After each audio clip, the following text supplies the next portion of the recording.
Magandang araw po, Luzon, Visayas, Mindanao. Kasama po din ang ating mga kababayan sa labas ng bansa, ang ating mga kababayan at mga bayaning OFW at mga expats, hindi lamang po sa Estados Unidos, kundi sa Europa at Asia. Ako po naman si Ricky Rivera. Ito po ang kauna-unahang edisyon ng Hot Topics na mapapanood nyo live dito po sa currentph.com. Ang currentph.com ay isa pong news magazine dito po sa Pilipinas.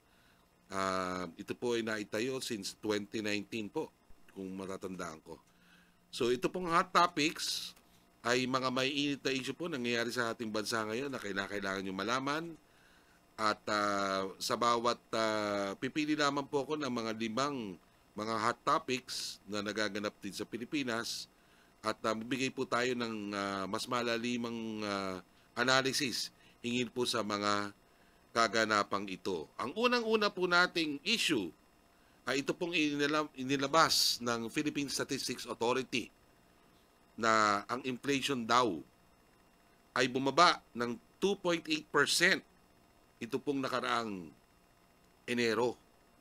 Ibig sabihin po nito ay ito po ay nandun lang po dun sa range ng expected inflation rating ng ating pamahalaan, which is between 2 to 4%. So ibig sabihin, ang sinasabi nila, lumabas po ito sa mga maraming pahayagan ngayon sa Inquirer at sa Philippine Star at sa iba't iba pang mga broadsheets at mga ilang mga news websites dito sa Pilipinas na ito daw po ay isang mabuting balita. No? Kayo po, tayo naman po, I just recently had the opportunity to go to a grocery. No? At nung namimili na po kami ng aking misis, nakita ko po yung mga presyo ng ating mga basic commodities ay mataas pa rin. Ang presyo po ng 1 kilo ng bigas ay about 40 to 50 na po yan. No? At sinasabi nga ng mga analysts ay malamang na umabot pa yan ng mga 60 bago matapos ang taon. At wala naman hindi yung pagbabago dun sa mga presyo ng sardinas at ang ilang mga iba pang mga commodities o mga produkto na ina-avail po ng ating mga kababayan. So hindi ko po na alam kung anong sinasabi ng pamahalaan na 2.8%. Ito po ba ay nadama natin o nadadamaw po natin ngayon? Kayo po, mag-react po kayo sa amin, click to subscribe, at doon po sa chat group din natin at sa comment section, sagutin niyo po yung tanong ko. Ito pong 2.8% ba, damang-dama po ba natin yan? Kasi ang pagkakaalam ko talaga, talagang hirap ang ating mga kababayan ngayon dahil unang-una walang mga adjustment sa salary despite the pronouncement of government last year na meron na daw adjustment dapat sa mga manggagawa.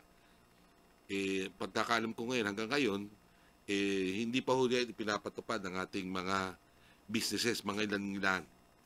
So, hindi ko alam kung itong 2.8% na to may significant effect ito sa ating mga kababayan. So, yan po yung una nating balita. Ang ikaw-lamang balita natin ay nag-announce po ang Malacanang, lalo tigit itong ating Pangulong Ferdinand Bongbong Marcos Jr., na kanya pong i-review itong kay mga presidential appointees. No? Magkakaroon daw ng tinatawag na performance review. At sa base sa aking pagkakaalam, may 3,000 posisyon po ito sa pamahalan ngayon na under review ng administrasyon ni Pangulong Bongbong Marcos. Ang tanong lang ho dyan, ano bang basis ng performance review? Kailangan kasi sa atin, sa management, dapat yan klarado. Dapat yung key performance indicators ay nandyan at yan ang dapat basihan para sabihin ng ating Pangulo na okay ka at hindi ka okay. Dapat ganun sana. Dapat liwanagin ho ito ng Malacanang. Nire-review nyo yung performance ng mga tao, dapat alam nila, malinaw ito na yung kung saan nakasangla o ano ang standard ng reviewing ito na ginagawa ng Malacanang. Hindi dahil, tingin ko naman, kaya sila nagkakaroon ng performance review ng mga presidential appointees, may mga sabi-sabi, may mga chismis ng mga marites dyan, ang nagsasabi, marami pa daw naiwan ng mga Duterte, mga pro-Duterte sa pamahalaan. Baka sila yung target. Hindi natin alam. Alam niyo ngayon, talagang kalat na yung awayan, sa pagitan ng grupo ng Marcos Jr. at ito pong grupo naman ng dating Pangulong Rodrigo Roa Duterte. In fact, nakita ninyo, nung nag-speech si Pangulong Rodrigo Roa Duterte, sinabi niya na malamang daw sa hindi, bumaksak itong administrasyon ni Bongbong Marcos matulad dun sa kanyang tatay. Dahil nga dun sa sinasabi niyang mga kawalang bahala o sabi ni Baste, kawalang amor sa mamamayang Pilipino. At malamang sa hindi daw, bumaksak, itong administrasyon. Hindi ho natin alam yan. Ang alam mo lang natin ay, unang-una, daman-dama ho ng mga tao ngayon ng kahirapan dahil nga sa yung kanilang mga sweldo, yung kanilang mga family income, hindi na ho talaga sumasapat dun sa pagbili ng mga kailangan nila, lalo na sa pagkain.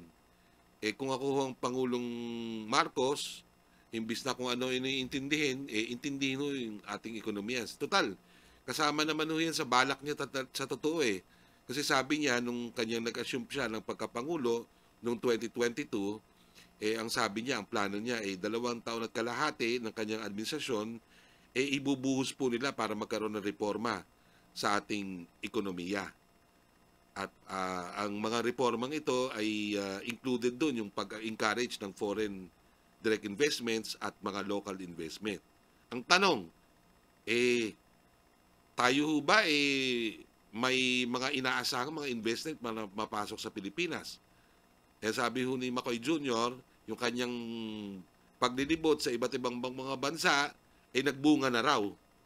Nagbunga na ng mga ipinangakong investment. Ito pong mga kababayan ito, ulitin ko, ang investment to ay mga pangako. Hindi po natin alam kung natupad na. Pero namadadama naman ho natin yan kung talagang napatupad yung mga pangako, dapat dumami yung bilang ng mga bagong trabaho. Kayo po, nakikita nyo ba sa mga job street o kaya sa mga classified ads na may increase ng mga pangangailangan sa mga manggagawa at sa mga profesional? Subscribe po kayo at mag-chat po kayo sa amin dun sa comment section. Lagay nyo yan kung tama yung sinasabi nila.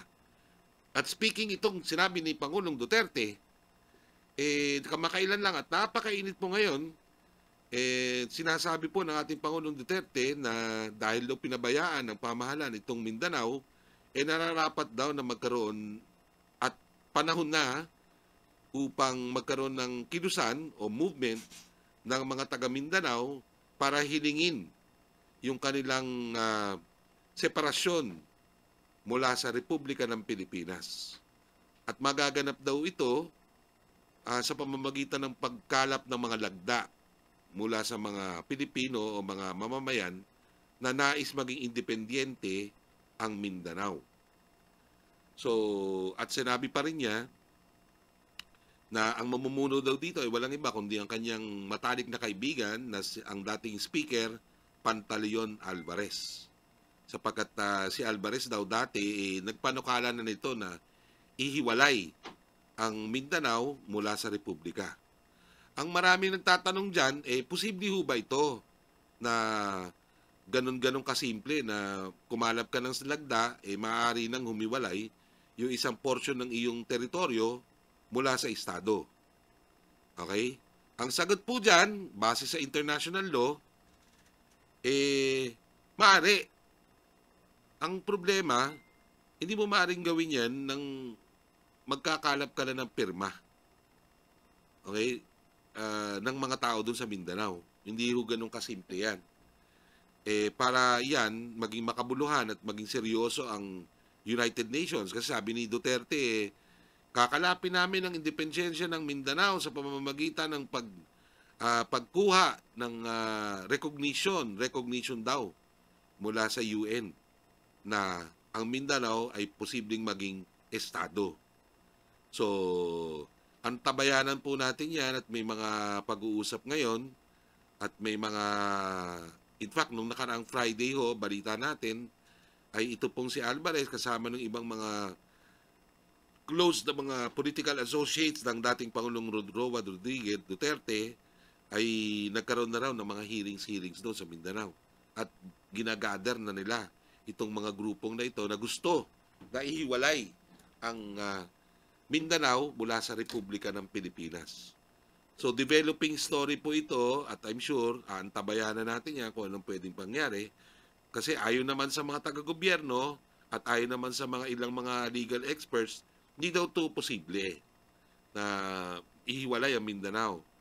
Kasi sabi naman ng mga taga Mindanao, lalo na mga rebelde, yung mga dating rebelde na nandun na sa BARM ngayon, ba't tayo ihiwalay? Wala namang karasan nangyayari dito.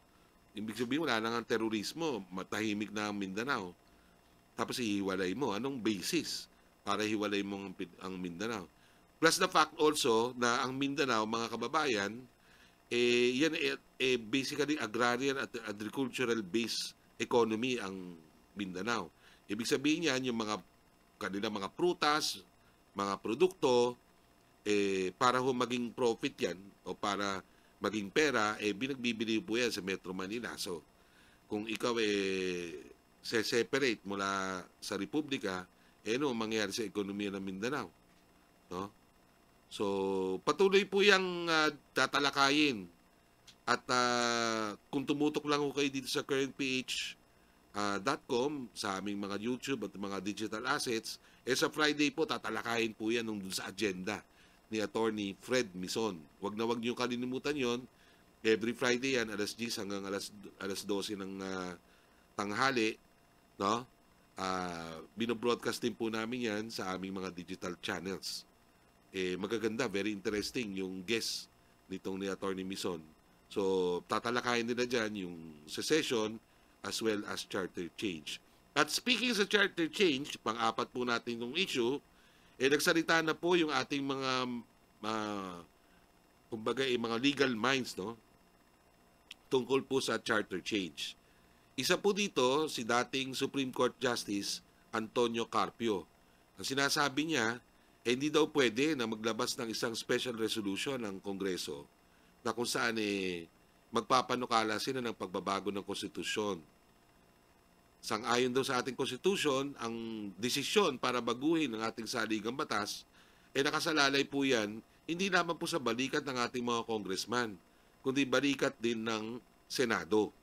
Sapagkat ang Congress, kung mababasa niyo ang ating saligang batas, kinakatawan po yan ng dalawang bodies, legislative bodies.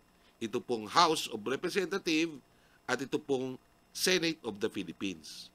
So anuman hong mga batas, mga panukala na gusto nilang isabatas at gawing sundin ng ating mga mamamayan, nagdadaan po yan sa tinatawag na legislative process, nagmumula sa Kongreso at sa Senado. At sinabi ni dating Chief Justice Antonio Carpio na hindi po pwede na pangunahan ng Kongreso lamang itong pagpapalit ng ating saligang batas. Kinakailangan ho yan, may partisipasyon ang Senado. Sa ngayon po, ibininbin po yung People's Initiative, sabi nga ng mismo sa bunganga ng ating Pangulong Ferdinand Marcos, kanila hong isinantabi muna itong People's Initiative. So, yan po. I'm sure may mga developing stories po dyan. Tatalakayin din po natin yan sa currentph.com. And lastly, napakainit po ito. Bagong-bago lamang ay na-monitor po ng ating mga otoridad itong pag-increase ng mga naval assets ng pamahalaan ng China dito po sa West Philippine Sea. At in fact, nagkaroon ng konting insidente dyan dahil mayroong isang Philippine ship na malapit daw sa Ayungin Shoal. So patuloy hong matindi at mainit yung bakbakan o pakikipagtalastasan at pakikipagbalitaan at pag-atake minsan ng Pilipinas dyan sa mga ginagawa ng China dyan po sa West Philippine Sea. In fact, sabi nga ng ating Defense Secretary Gibo Teodoro, patuloy pong gagawin ng ating Armed Forces of the Philippines ang kanilang responsibilidad na panatiliin yung territorial integrity ng ating Pilipinas laban dito sa mga ginagawa ng mga inchik. So yan po ang mga 5 maiinit na issue na patuloy pong pinag-uusapan dito sa Pilipinas, at sa mga susunod pong mga episodes itong Hot Topics, matutunghayan niyo po ba ang inang pang mga issues na nakakaapekto, no, sa pang-araw-araw na pamumuhay ng karaniwang Pilipino. Ako po naman si Ricky Rivera. Mabuhay po at see you sa mga next episodes po natin dito sa Hot Topic ng currentph.com.